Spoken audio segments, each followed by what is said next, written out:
We've just been on a little journey, but we made it to the stage. Thank you for coming. I see people at the top. Please come in and please come in. I think we'll get started. Are your mics working? Hello? Hello? Oh, okay. We're live. Okay. Hi. Let's get started. I'm just going to adjust this. All right. Welcome, everyone. How are we doing today? You've made it to day 3 of PAX. Let's have a round of applause just for that. Yeah. I woke up this morning personally and I'm like, where's my brain at? But we're here and we're about to have a lot of fun. So first of all, my name is Isha. I'm a pop culture journalist and I'll be your host for today's Fireside. Your PAX is about to get even better. You know, we're ending strong because we have 2 amazing guests sitting right beside me who have made serious waves in the video game industry. First up, down here, we have Dief, who is a visionary in the indie gaming space. You might know them. Oh, yeah. You might know them as one of the co-designers behind Hyperlight Drifter, a game that's been celebrated for its stunning visuals and an emotion-filled soundtrack. Teddy was also the creative director for We Are OFK, which won a Peabody Award earlier this year. This is huge. Round of applause. They've also worked with industry giants like Square Enix, Disney, and Xbox. Then we have Karrie Shao. Yes, round of applause, please. She is a powerhouse across multiple areas of game development. Most recently, she was the lead narrative designer and writer on Pacific Drive, a top 10 bestseller on Steam. Another round of applause. We're just going to keep it clapping. Yeah, that's huge. Karrie's career kicked off at Riot Games, where she became one of the first women to write and produce for League of Legends, just a little game we might know, contributing to champions like Lux, Sona, Talon, and Trundle. With her incredible storytelling skills and knack for building immersive worlds, she's helped launch over 50, not 10, not 20, not 30, not 40, 50 titles across various roles. So let's give a warm welcome to Teddy and Karrie.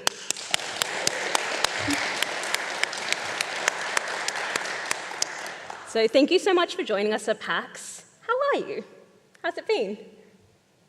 Good. I always feel like, so we got lost backstage, which I will say, whenever you're lost, it really helps that when there's a giant screen with your name on it for where you're supposed to be. That did ultimately. Good. It's always exciting. It feels like an action movie to be running around weird hallways. Yeah, I feel like we discovered a secret level of PAX. It's like the secret backroom level, you know? Like once you gain access back there, it's like an escape room death scenario. It was a good time. Exactly. Yeah, we had a main character moment, let's just say that. I'd also like to let you guys know that we'll have a 10-minute audience Q&A at the end, so think of some burning questions. We are going to try and answer them at the end. But yeah, let's get started if you're all ready. So let's rewind a bit because every journey has a starting point. What was the first video game that truly resonated with you and why? First video game that truly resonated with me. So I started playing games, I guess, as early as the NES console, but the first one that really got me was Final Fantasy 4 and 6, because up until that point, it was just games that I really loved. Like, I loved Super Metroid, I loved button mashing, I loved getting in there, but Final Fantasy 4 and 6 were just this incredible combination of story and character and music and like amazing gameplay. Like, I love the Esper summon system. Yeah. And so it like went beyond just like a game I'd like to sit down and play to the game I would like imagine myself as. I'd play pretend as Celeste, you know, and like really want to be those characters. And so it took games to another level, and it was a really amazing thing to then go on and work with Hironobu Sakaguchi, the father of Final Fantasy, later in my career, because I got to just, I was like, do I tell him like how much his game meant to me and how much I like pretended to be Celeste and that was like my identity for a while, or do I just act like a professional? What did you do? I don't know, I blacked out. I made a fool of myself, but yeah.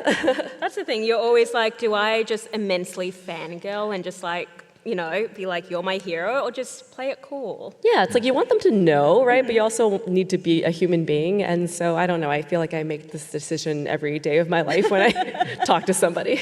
Personally, I play it cool, but I'm like freaking out inside. Like we met earlier in the week for dessert. We had bingsu. If you've been to Hom's Dessert, has anyone been there? No? Okay, you all have to try it. It's really good. But yeah, I was there first, and I was kind of like, when they both walked up, fangirling inside a lot. But hopefully I played it cool. Yes. I don't sound too convinced. I was having the same response, so I don't remember what happened. Teddy, what about you? What was the first video game for you? Well, I would say Final Fantasy VII, but then we're just going to Square Enix is going to have to start paying for this panel, so let's not do that. For me as a designer, I might say Smash Brothers. I was working at like my one of my first jobs full time, and it was one of those like someone got a copy of Smash in the break room for lunch breaks, and so that's like the game you play every day. And I started to get like deep enough into that to start like researching how it works, right? I was playing a lot of Fox, and I was like, oh, how does this character work? And then learning all these like very specific details, like, and if anyone here plays a lot of Smash, please don't correct me. But like, it was like, oh, in Smash Brothers Melee, Fox's down B attack or shield has like a 1 frame. It only takes 1 frame to come out, and that's the fastest move in the entire game. And it's like maybe the only move that does that. And it's like, oh, that's really interesting that when you get down to that level, you're making these really specific decisions that, you know, boil up to be how players experience it. Yeah, Super Smash Brothers is so iconic for me as well. I come from a big family, lots of cousins, and we would play it on the GameCube. But as you know, 4 controllers, lots of cousins, so we played whoever loses has to pass on the controller. Oh, we used to play, my siblings and I used to play Duck Hunt with the light gun, and it was whoever misses is out of the family. Also, I feel like while I have the opportunity, so Fox was your go-to character. Karrie, did you ever venture into Super Smash Bros? I button mashed, and I had this thing where every time I played it, my friends refused to teach me how to play it because I think they just wanted the unfair advantage. So I picked the cheapest character I could find, which is Kirby. I think yes. I love Kirby. I love Kirby. I was like, it's so weird. I don't know how to play, but I can actually do something with this character, which meant it's the cheapest character. Exactly. But, Kirby makes me feel skilled because I can defeat people. I also am partial to Peach because I just throw turnips at everyone. Good. So yeah, that's me. Now, you've both taken somewhat unconventional pathways to get where you are within your careers. Rather than following a linear trajectory, they've both, within one company, your careers have been marked by bold moves and a willingness to explore diverse opportunities. Teddy, as I understand it, you attended film school early on in your career, which is quite different to what you do now, while Karrie initially worked in consulting. Switching career paths takes a lot of guts. What about the video game industry ultimately inspired you to pursue a career in it? I'll go. I don't ever feel like I like made a choice, like a strong choice. I just felt like for me personally, and maybe a lot of you can resonate with this, like I just work a lot harder at something when I really am excited about it. And maybe that sounds kind of spoiled, and maybe it is, but I was like, oh, I'm doing better work as I kind of scry my way closer to the things that like are just the deepest in me. So like, yeah, I went to film school for a bit, and then I was like, I've never seen Citizen Kane. And so I can't have these conversations, and I don't really feel like watching Citizen. I could have just watched it on the first day, and I didn't. So clearly, like, I haven't watched it either. Don't worry, no one, please cancel me. I'm sorry. It's a good movie. I'll get to it. I did There's eventually a lot watch of it. Any Citizen Kane fans in the audience? Please show of hands. Does anybody main Citizen Kane in Oh, we Smash? got thumbs down. Nice. Yeah, so it kind of felt more like that way to me. It was just like trying to reorient as much as I could for like what is available to me, but also like how can I inch closer and closer to something that feels like a fit. Yeah, so for you there was always that calling from the beginning. It just kind of took you a bit longer to get to your final place, I guess. Yeah, I definitely wasn't like, when I was 12, I was like, I'm going to be a video game designer. Like, I didn't know that was a thing. So. Yeah. What about you, Karrie? Yeah, for me, it felt like I didn't have a lot of choice in a lot of ways. I think I'm very selfish with my time and how I spend it. And so I, got a sensible engineering degree because that's a real job type of degree. I went into consulting, and then I just sat there and I was like, well, I'm doing good at my job, but I'm not happy. And then as a, early 20-year-old person, I was like, is this what life is? Do you just kind of find the thing you're good at and settle into it? Or do you, how do you make sense of this 8 to 10 plus hours a day you spend somewhere at a job that you don't like. Yeah. So I think it was just kind of like, I always knew I wanted to be creative, and games were the way to do that. I was applying for like game and film jobs kind of simultaneously. Yeah. So it almost felt like I didn't have a choice. It almost felt like something was wrong with me because I wasn't able to work these other jobs that I was doing just fine at, but wasn't happy with. So I'm really happy now. I've been in the industry for coming up on 15 years now, and I will never look back because it's my dream and it's what I want to be doing and it's hard work. But I'm happy with the work I do every day. Yeah. Was there, for both of you, was there any sort of, I guess, hesitation to make that move or to switch career paths? Because as I mentioned, that is really scary to go from comfort, you know what you're doing, you might know your job like inside out, to like, hey, this is my passion, but I don't know how to do it, I don't know how to get started, which might be something people in the audience might be feeling. Yes.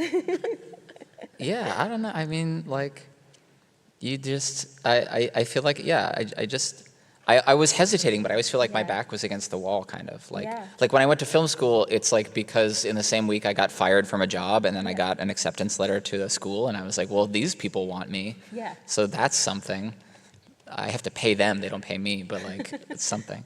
You know, I feel like I'm a big fan of like, yeah, of course, like follow your passion, but also like, what's in front of you, and like, what can you kind of find your way to? Yeah. Yeah, for me, it felt like jumping off a cliff. I was kind of truly, like I was applying for jobs for years in the gaming industry, and nobody would even email me back or give me an interview. Yeah. So the first job offer I got was a 3-month unpaid internship at a game company I'd never heard of before. And so there's no bigger risk, right? You're like, I'm just going to like not be paid for 3 months and then also not get a job. It was not a internship to get hired, it was just an internship for charity or whatever. Yeah. And then that company did end up being Riot Games, so that like worked out quite well. But some murmurs in the crowd.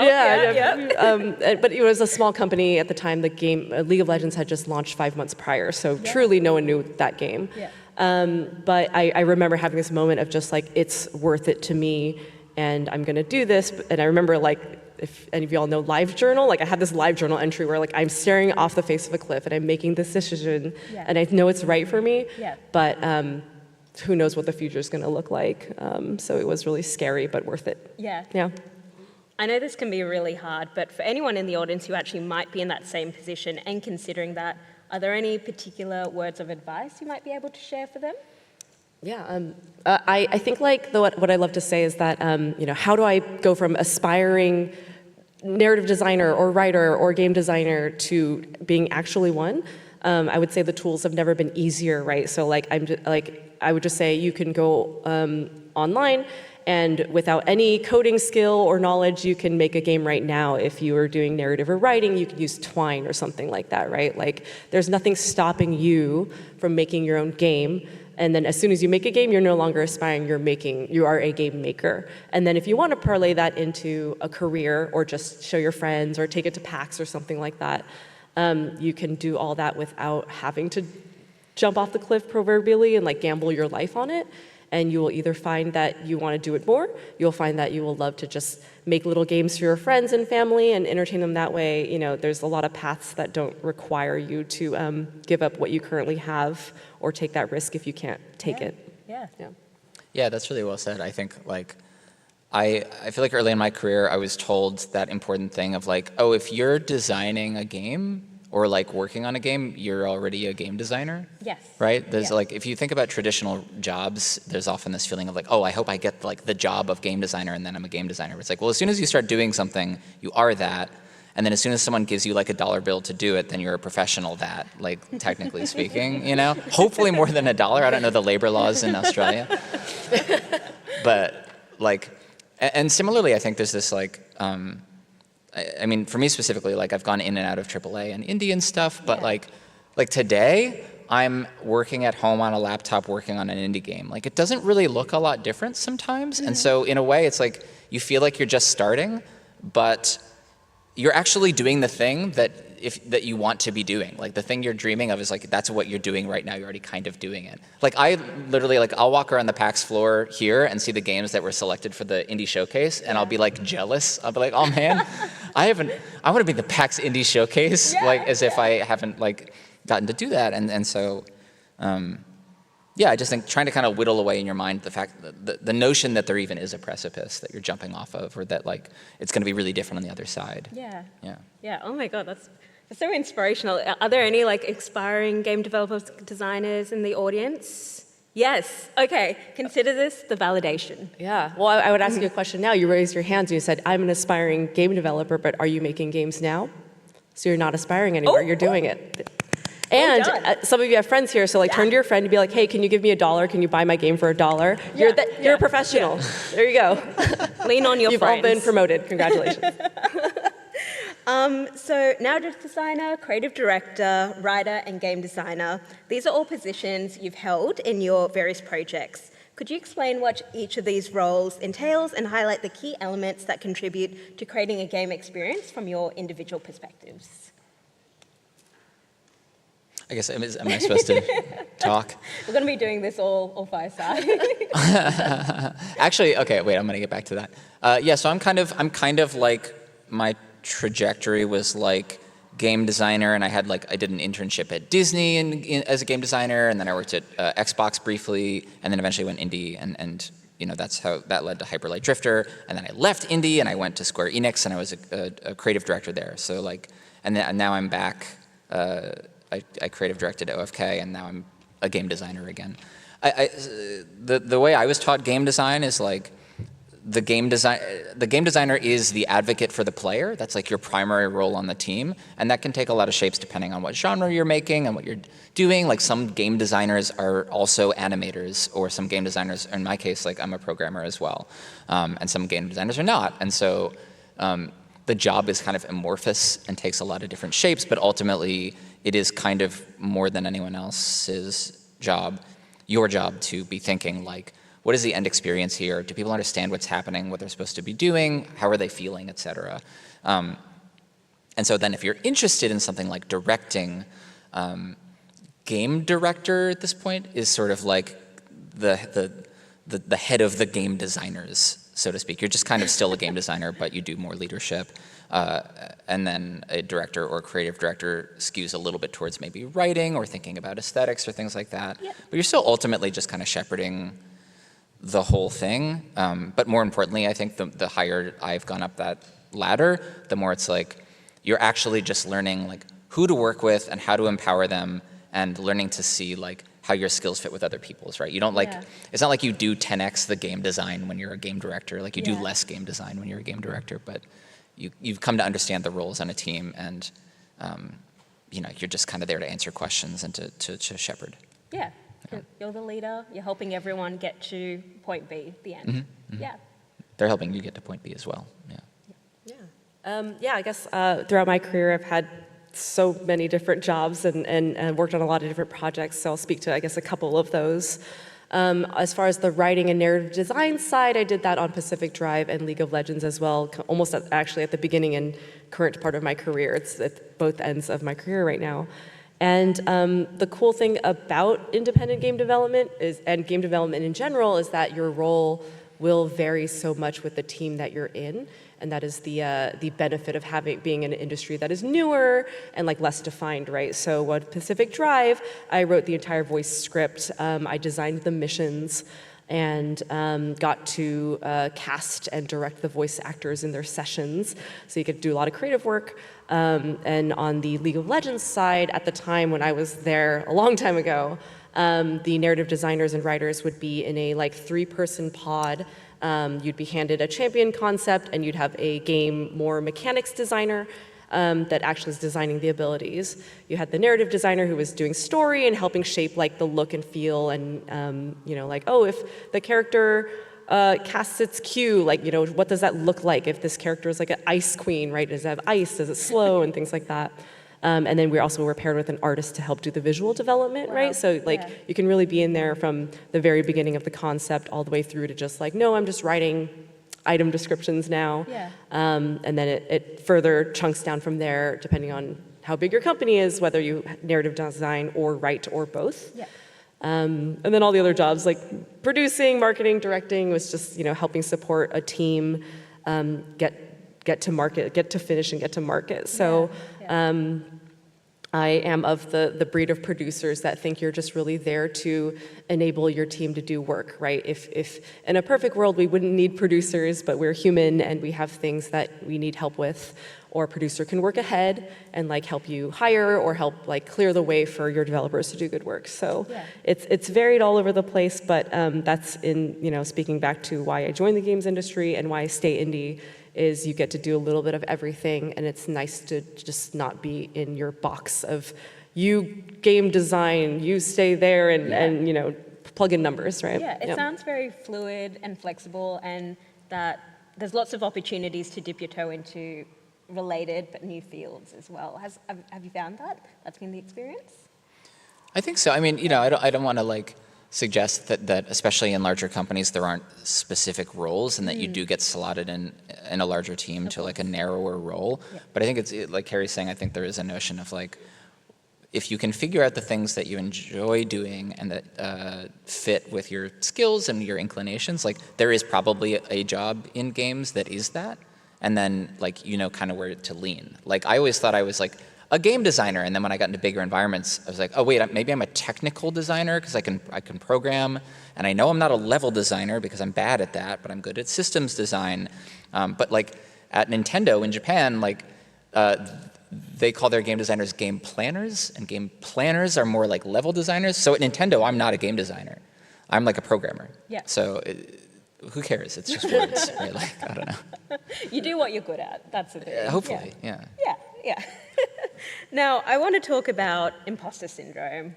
A lot of us, including me, have all suffered from this demon. A lot of creatives battle with it. In my experience, like, we yearn to be seen and connect with others through our work, but that desire often leaves us feeling very vulnerable and exposed because you are putting your heart on the line and your passion into what is essentially, I view it as like my baby. And you do invite a lot of self-criticism that way and doubt that can really get you stuck sometimes and sap all your creative juices. How do you navigate self-doubt while maintaining your creativity in an environment that's filled with constant feedback? One like way I like to think about it as a writer is that like if you think about your favorite movie or book or just something you think of what's the greatest work of art. You're like, I am rabid for this movie because it is so good and I will never be able to create something as good as that. Mine's Inception, by the way. Some people, Citizen Kane in this room. Citizen Kane. And I think that like if you take that movie that you think is perfect and you'll never make something as good as that, and you go online and there's going to be haters out there, right? Like not everything is for everybody. And so I'm like, oh, if someone can hate like this incredible work of film and story and Christopher Nolan's like amazing mind, then I don't have to worry about someone like not like the one bad negative YouTube comment on my work, because I see what I think is actually perfection, and people fight against that too. So it's just this letting go of you are the only one who will be able to make the game or write the story or create whatever thing you create with your own viewpoint and your own voice. And so you just have to do it and it will resonate. Like, I think that's been the coolest thing about coming to PAX and talking to people and having people play your game is like everybody resonates with it in a different way. Yeah. And it's very validating, right? Just like something you just put in for yourself that reflects your own story or feelings, and someone's like, oh my God, I felt that before. Yeah. And how not alone that makes you feel. And that, like, I don't know, that helps to think about that stuff. Yeah, it's beautiful. Yeah.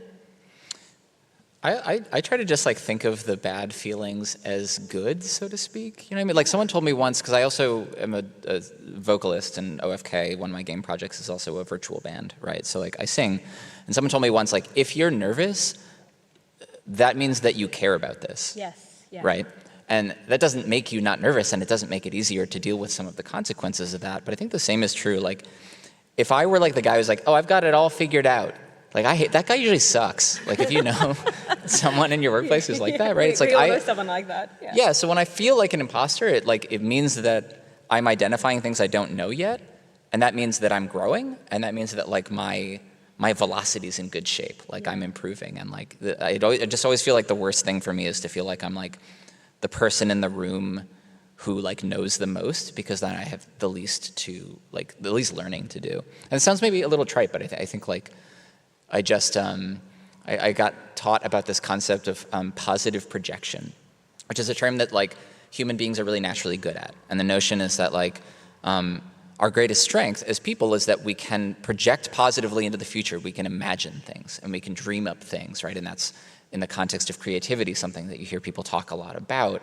And unfortunately, that means that whenever we look at other people's work or we walk around the PAX floor, we will like positively project how much better we could be doing, you know? And so it's like, those two things are actually aligned. So when I'm feeling imposter syndrome, I'm like, no, I'm just kind of planning ahead, and I just feel impatient. Yeah.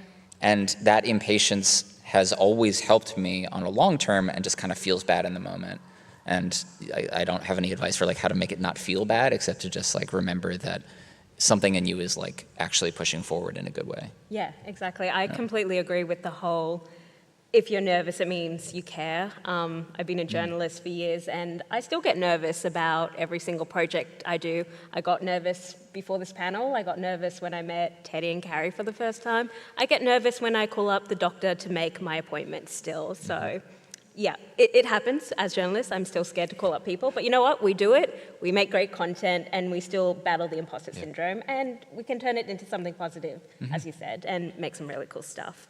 So let's talk about your project. Sound design plays a crucial role in creating immersive worlds, and both Hyperlight Drifter and Pacific Drive use soundscapes to evoke emotion, signal environment changes, and invite players to form their own interpretation of the story. With no spoken dialogue in Hyperlight Drifter and minimal dialogue in Pacific Drive, how did you both approach sound and music as a narrative tool in your respective games? Karrie? Me? One of the coolest things about Pacific Drive is that it exists in that kind of like Lovecraftian weird fiction world, where the unseen actually is more terrifying than the thing you can see, right? Yes, which is definitely. really great when you're trying to make a game on an indie budget, because we can't like show you just like infinite scary things. Yeah. But also that it allows you to play with the tools that you do have. So as far as sound and music go in Pacific Drive, the sound was all done by a Vancouver-based team called The Shell in the Pit, who are amazing. And they did just like so much work in eerie sounds, things that go bump in the night, just like kind of beyond your peripheral vision, right? So you're out in the forest and it's foggy and you're scavenging, you're really like honed into this trash can you're like scavenging through, and you just hear this like horrible scraping noise like spatialized behind you over here, and it's just the worst thing ever. And sometimes like a lot of the times you don't see what that thing is, but you want to get the hell out of there, right? And so I think what I love that narrative design and writing is so much more than text on a screen or voice dialogue. It is just like painting the story with all of the brushes you have around you that are not text. And I think that does it really well, right? Like I can write you a 10 pages of text, or I could play you a sound and like kind of achieve the same effect. And so I think that's a master class of sound and music design. So if you are into that type of thing, I would check out Pacific Drive. It's really amazing work. Yeah, I think with like Pacific Drive as well, it's exactly what you said about you hear the sound, but you don't know exactly what it is, and that allows your own interpretation, whatever your own like version of a scary monster might be. It kind of takes on that form within Pacific Drive, and I kind of like it gives you that kind of freedom to be like, what is out there? What is haunting me right now? Yeah. I always look at, I use the word tool, Isha, and I think that's like very smart. Like from the context of game design, I always look at those other tools, like sound and music, for example, as an opportunity for me to like do less and like give myself permission to like work less hard, so to speak.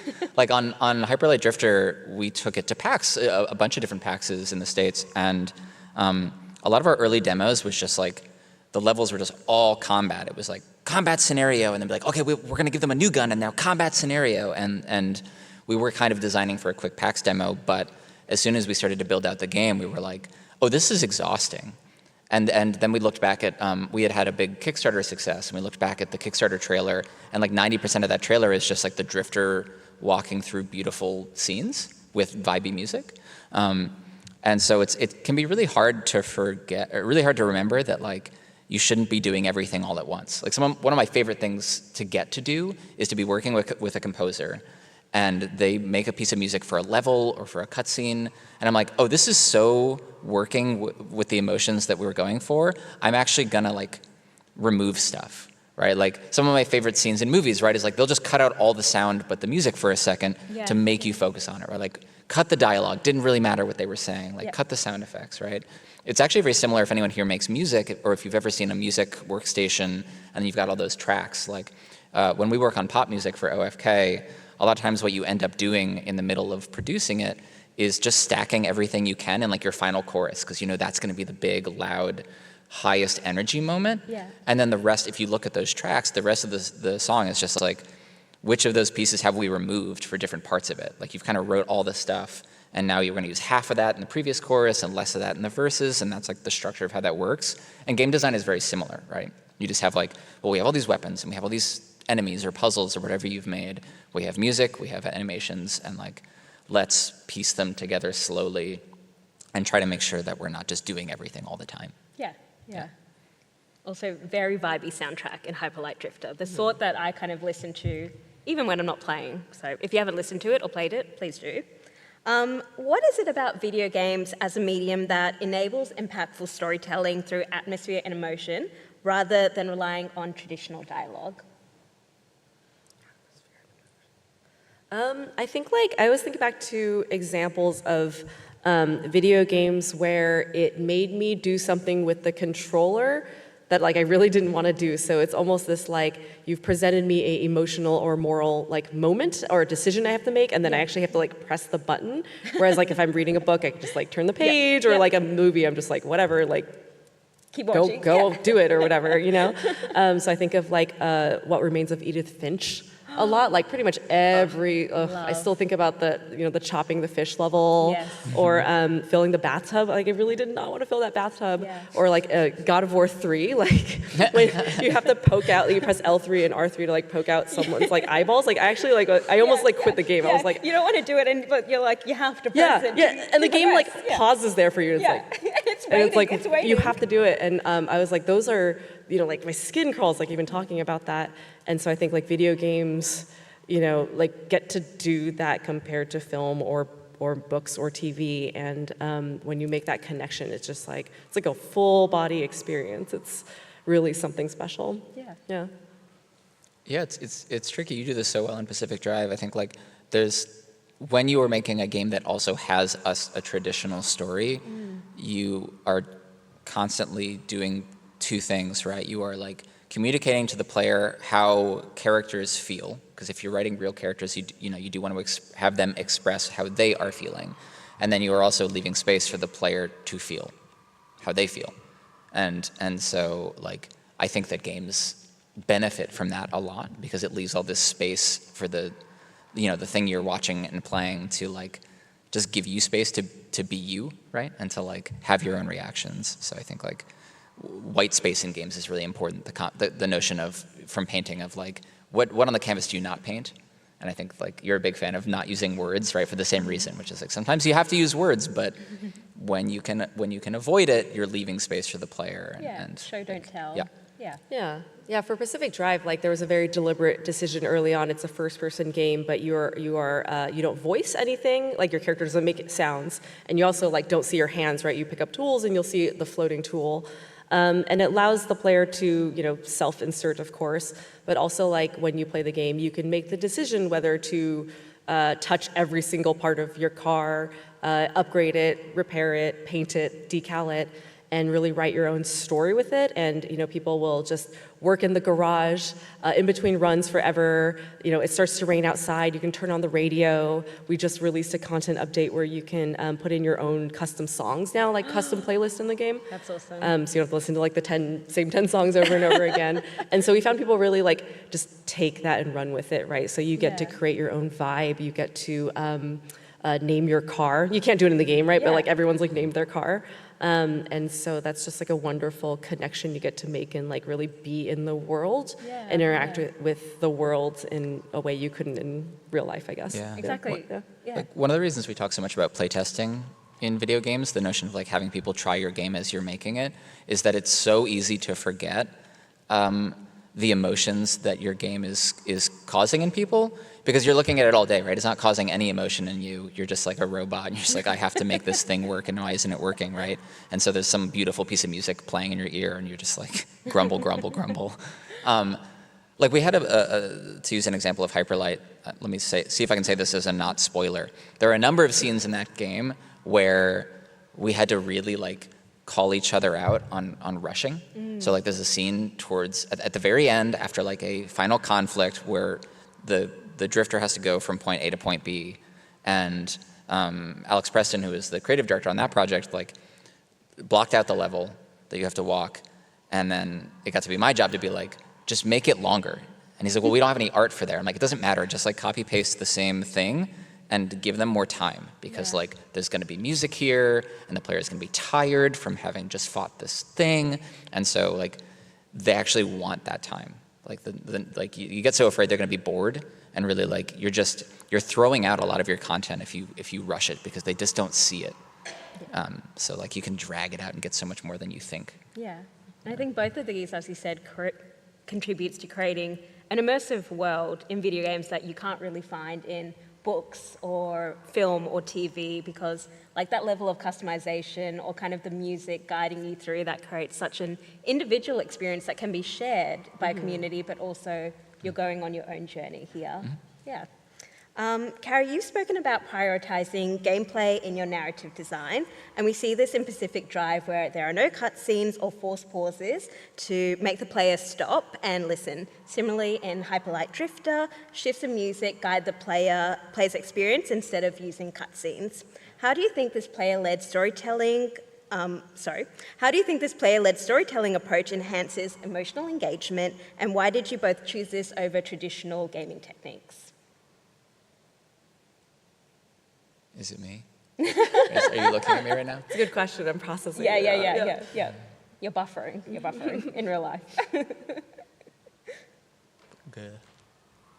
I don't know. I mean, it's funny you say that, because after Hyperlight, I made We Are OFK, which is like extremely talky, right? So it's like, oh, did I forget our own lessons, or is it a different project? I think it just like, it depends on the nature of the project. Like I think one of the I love to read sometimes, or at least I used to. Like we talked about Final Fantasy, right? Yes. A lot of reading in Final Fantasy, a lot of dialogue. But I'm there for that because it's a role-playing game, and you kind of like, you want to walk around and meet characters and hear what they have to say.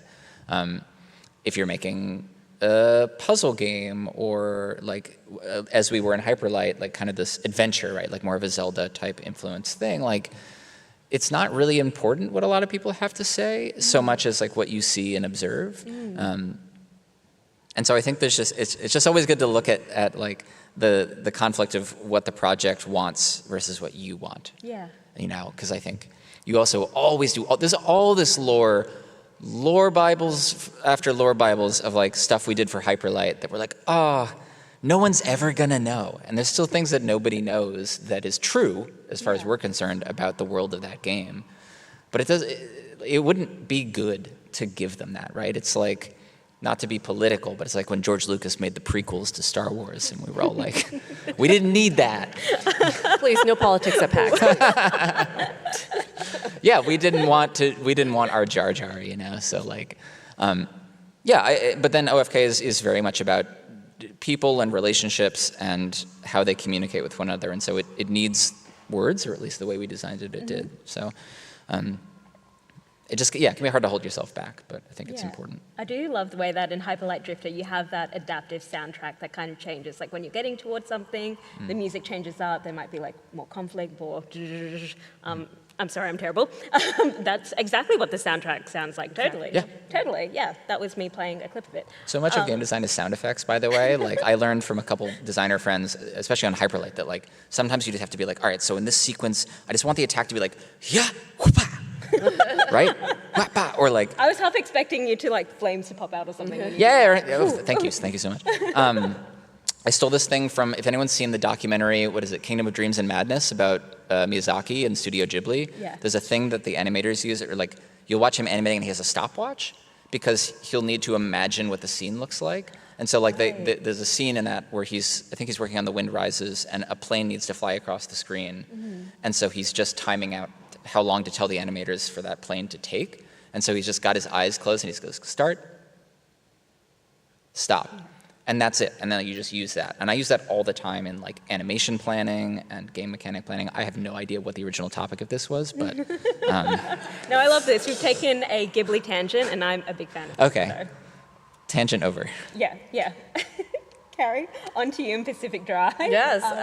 No cutscenes, yes. Yeah, so I mean, the boring answer is that, you know, no cutscenes, and we don't really take camera control away from the player was a matter of budget, right? We tried to launch this game with a total of 2 engineers and 1 narrative person at the start, and we were lucky enough to grow from there, but truly the initial scope was really not good for 2 engineers to start a studio and then like make this whole game.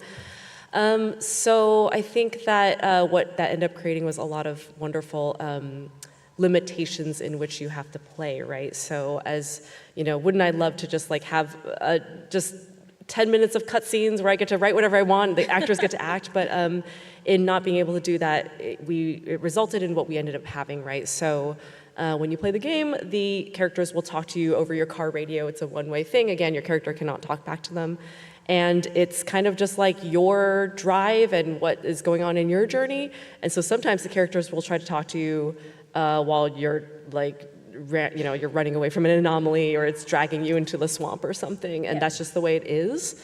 And that became kind of part of the world, right? So it's like the world doesn't really care about you. The characters maintain a distance from you, so you are alone in the woods. They cannot help you. They cannot send like an ambulance to you.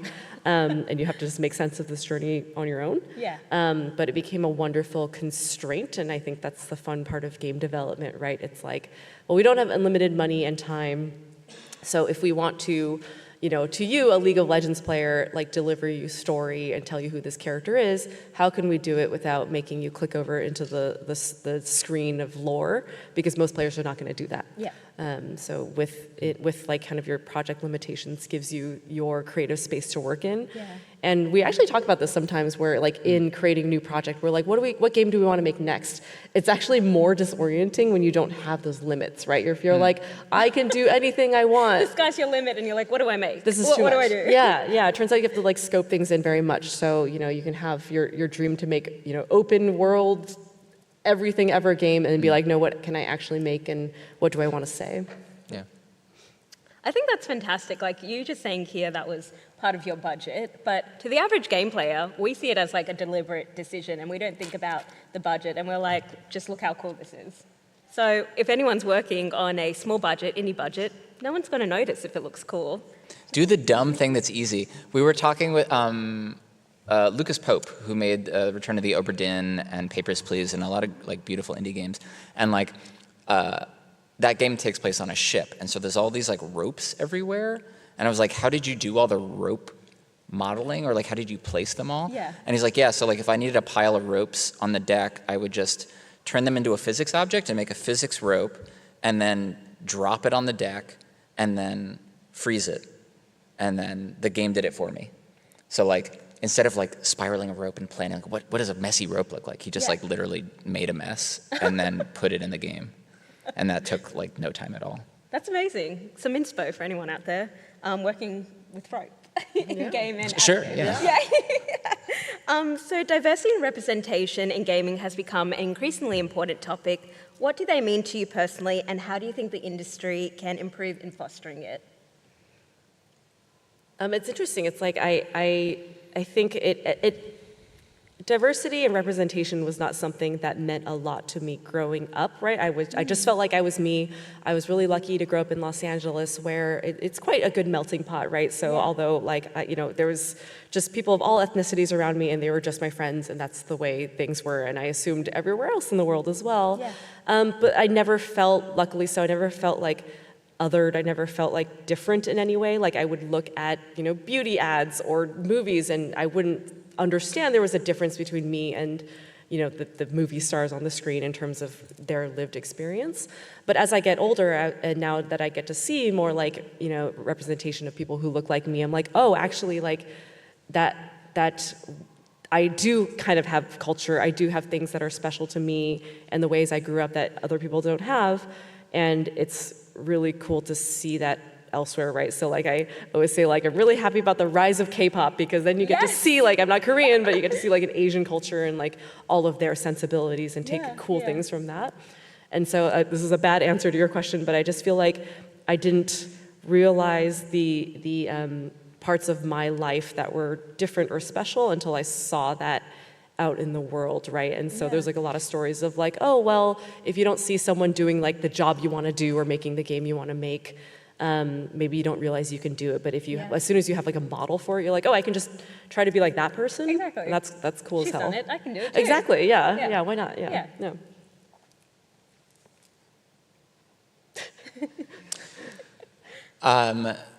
Yeah, I mean, there is so much to say about the creative benefit of having diversity in your team, not just like specifically, oh, we're making a game that's set in this place, so we obviously want people from that place who are working on it.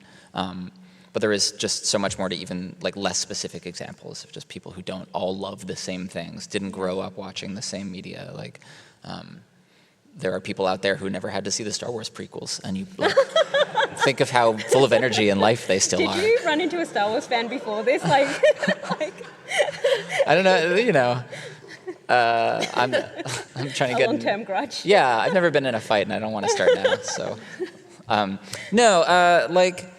I think a lot from a creator point of view, and for anybody out there who like makes games or works in any sort of company environment, like I think there are kind of these like scaffolded stages to making progress in spaces and in industries that have been more homogenous. And so like first, we'll see games like, oh, this game has a protagonist that is like not a white dude. What a great step forward. And like it totally is. But then we'll see stuff like, oh wait, but nobody from the background of the character worked on the game. And so you're like, okay, now step 2, right? We need to make sure that those voices are being, we are paying people who have that perspective to write that character or animate that character or design the hair, right? Like getting better hair representation is actually really important. Yeah. And then there's more tiers, right? There's like, well, who makes the money when the game sells well? Or who gets the interview opportunities when you're at a PAX and you're showing the game? Like, who are the people from the team who get sent, when, we can only afford to send one person from the team? And like, those things are all really, they sneak up on a lot of people who think they're thinking about it, but the kind of opportunities to make those choices to fix that come over and over and over and over. And so like, I just like try to keep I don't want to say skeptical, but like a reevaluative mindset all the time of like, okay, like this is looking better over here, more diverse characters in the game, more diverse people working at the company. Yeah. Are those people empowered, right? And I think that's still a huge problem across AAA and totally, absolutely in indie games as well. Yeah. No, I love that perspective. It's like we're not settling for the minimum. You are always striving to do better. And as you said, not only represent those people, but make sure the people that they're representing are in that room in the first place and contributing to those ideas. And then hopefully those communities are also getting given back to. I think it just makes like the work come out more interesting, right? I think after you've seen if you've played the same game many, many times, you like anything that stands out, a different type of character or a different world is going to be really exciting. So I remember on Pacific Drive, like one of our QA team members pointed this out to me where the main character who talks to you in Pacific Drive is like an 80-year-old woman. Her name is Oppie. She's kind of like Lady Olenna Tyrell for any Game of Thrones fans out there, right? Just real mean, like doesn't give a shit about you, and it would actually be happier if you just died and like left her alone. But every time you come back to the garage, she kind of just like makes fun of you. Right? And then so like the QA team members, like she was like, oh, you know, like I think this is so interesting because I think a lot of people play this demographic, a game that looks very much like car mechanic simulator or car driving game, maybe aren't used to just getting like negged or yelled at by like an old woman, and that feels like really fun and interesting and just happens to be like my favorite character archetype, which is why I wanted to write her, not because I like wanted a woman in the game, right? So I just think that's fun and just makes it different and just puts you in a different space, right? Yeah, I love that. That's such a cool example of like if you're making something, the focus of pay attention to how your players are reacting, but not what they're telling you. Because I feel like I remember you telling me about some sort of comment. I don't know if it was on the Steam page or on a YouTube video of someone being like, "Oh, like I really like the story, but like this lady's being really mean to me." And you could take that and be like, "Oh, they don't like the game. That's we're doing something wrong." But the correct way to respond to that is like good. Like, my finger hovered over the reply on YouTube button, which is always a mistake. But I was like, should I say something? I didn't. Let this be a lesson that the game developers are always lurking in the Always. comments. Unfortunately, we're so online. We've got some time for some audience questions, if anyone has any. Yep, we'll go right at the back. You were first. Microphones, yes. Yes. So this is for you, Karrie. When it comes to writing for a game, what is your process for writing the script for it? How do you structure that script, and how do you write gameplay into the narrative? Yeah. We might try tackle one of those. We might try tackle one of those if that's okay. Sure, and then I'll be around later if you want to chat more. But I guess it depends on the game and the creative director, right? But I've found generally I will start with kind of what you're doing in the game first. So for Pacific Drive, we did mission design first, which is akin to like a writer's outline, right? Of just like, I can't write this game if I don't know where you're going in this world. And usually when you start writing the game, the level designers and the writer or the designers don't have that blocked out either, right? So it's like, okay, yeah, we have 4 worlds and 4 biomes. Like, how are you getting there? What are you doing in them? I kind of I need to know what you plan to be doing there or what the character is being asked to do, so I can work it into the narrative, right? So that whatever the character's issue is, or conflict, or goal, has to do with what you're doing in the game at that moment. I don't know if that's true for, I guess, more AAA or in like your experience, but I feel like until we lock down that mission design and how you're getting from A to Z, that I couldn't do the script that early. And in some cases, when I preceded that level design, I had to almost like level design for them, right? I had to just like make things up and be like, we can change this later, but I needed to tell the characters we're going to this biome for this reason. Yeah. Was there someone at the front who had a question? Yes, thank you. Hi, I was just kind of curious, what are the games that you wish you'd worked on, and what aspects of those games drew you to them? Ooh, that's a great question, even though it's not for me. Nier Automata? Yeah. Like, I love games that play with like the form and the structure of games. So like, I'm not going to talk too specifically because I feel like we're still in the statute of limitations for spoilers here, and I know Karrie hasn't played Nier Automata. But like, Inscription does this really well too. Like messing with what you consider to be the basic framework of a video game and then completely changing it. Like you start making a game and you're like, okay, we're going to work on the combat or whatever, and then later we're going to work backwards and we need a title screen and there's going to be end credits at the end. And even all those assumptions, right, can really change. Like I love movies where they'll use the studio logo, like the Paramount logo is a mountain, and famously in Raiders of the Lost Ark, the Indiana Jones movie, and lots of movies, they'll like blend into a shot of a mountain, and it's like, oh man, they like incorporated the logo. Or a lot of movies will like just get permission to mess with the logo, so it's already like branded in a way that vibes with the movie. I also really like, and I wish I could find out the details of this, but I really love interesting collaborations and team mashups, like in music, like supergroups and weird, like, oh, the singer from this band is playing with this band now. And that's what Nier Automata felt like to me, because it was like, I think games are made up of the people that work on them, and like you had Platinum, the studio that's like incredible at weird and over-the-top action games, and then Yoko Taro, who had been working on the Nier series already, and somehow just like got combined with him. I don't actually know how that happened, so if you do, tell me afterwards. But I just really like that, and I think that games get so entrenched because we build technology, and the games are very secretive because we think that we're somehow tech and we have to be secretive. There's a lot of pressure to be that way. So I like when teams mix and match, and Nier is just such a great example of that happening and seeing what weird stuff comes out.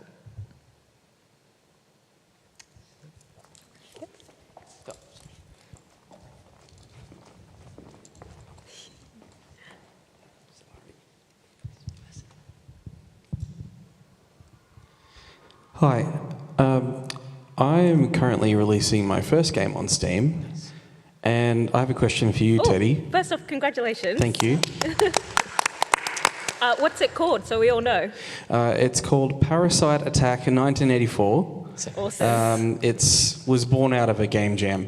And it kind of leads into my question. It seems like at the moment there's a bit of a shift in the indie game scene, due to layoffs and funding and things of that sort. A bit of talk around how indie game developers going forward are working on micro games, micro experiences. I wondered if you had any thoughts about that, and what you think the future of indie game development holds. Well, that's a whole talk. Yeah, great question. Can of worms opened. Yeah, I mean, I think I'm having this conversation all the time with a lot of my peers, because I'm like preparing for a new project and trying to figure out the size of it. I think it is, a lot of us are thinking more about sustainability, or more carefully about sustainability. You definitely hear a lot more conversations about sustainable work ethics and things like that, not burning yourself out, but also figuring out how to plan so that you don't just run out of money in the middle of your game, or that you can afford to make the next game. So some of the same knowledge feels evergreen, right? Like, make your game smaller, right? You talk about micro games, and I think to some degree that's true. People are thinking more about we kind of got to go smaller. Do you have anything to say about this while I think about this question? I will say one thing, which is that being in a space like PAX is really cool, because everyone comes together and you're like, oh, we're all part of the same community. But I also think that with the notion that more and more games come out all the time, right? I don't know the current number, and I don't want to know how many games come out every day on Steam, right? It's spooky. There is no such thing as the indie game scene, or even the games industry. There are at least 8 distinct games industries right now. Even though sometimes we're in the same stores, right? But I don't exist in the same industry as Fortnite at all. We're not competing for players. We're maybe competing for eyeballs, but not really, because it's not a competition. So all there is to say about that is that there really isn't a dominant strategy right now, and I think every pitch I've ever seen is just trying to look at something that happened already and then be I guess we'll do what they did.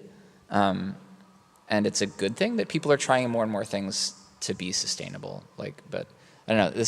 It's a great topic because it's so complicated. But smaller games are good. Getting to market faster or finding your audience faster is important. Being less dependent on social media, because Twitter is kind of exploding and dying and melting. And so we're thinking more about do you have a mailing list? Are you cultivating a Steam community? Maybe a Discord, but Discords are a different type of work. All these different tools are available. Patreon, right? I don't think there's a right answer, but I think picking one and not doing too much at the same time is important, so that you're doing it well. That's a very slapshot answer to that question. Yeah. I think that's all we have time for today. So thank you so much for joining us at PAX, Teddy and Karrie. Let's give them another round of applause.